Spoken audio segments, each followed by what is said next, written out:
Now, maybe the last point is, what is it that can be done to fully deal with these issues and fully mitigate all of these issues?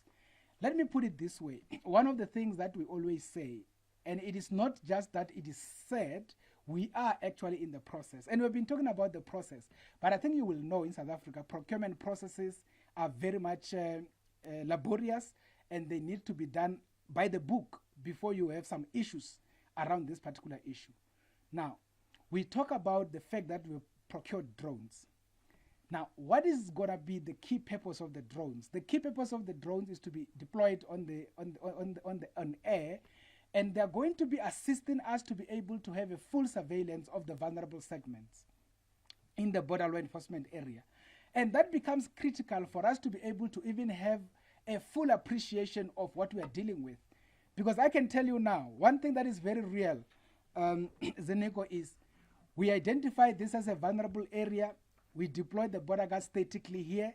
And once we do that, then they move to another area. You then move to the other area, and they move to the other area.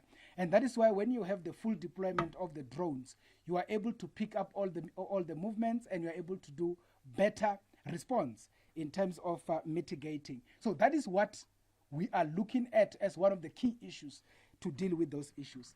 The second issue, obviously, is what people will call the possible involvement and the facilitation by our own officials.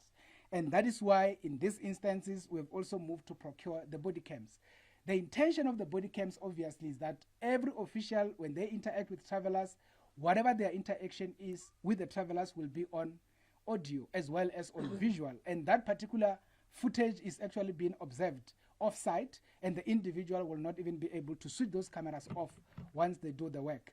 They will only switch them off on specific requests, mainly if they go to the bathroom or anything of that nature. And of course, that will also extend to the to the dash cams as we go forward in terms of the work that we do. So all of these are some of those things that we are going to be effecting for the purposes of ultimately having some better successes in these particular issues, as it were. And of course, the other issue, as Zinego, which is a fact, is the full rollout of the biometric movement control system. The enhanced movement control system never took anybody's biometric.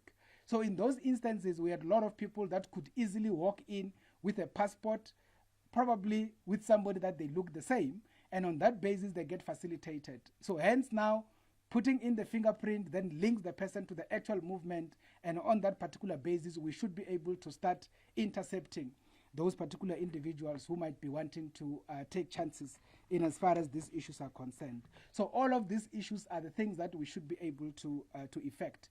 And of course, once the 400 completely graduate out of college, so from May, we are definitely sure they will be fully on the ground. That on its own is going to expand our footprint and our presence, and we should be able to start doing this work better as we go along.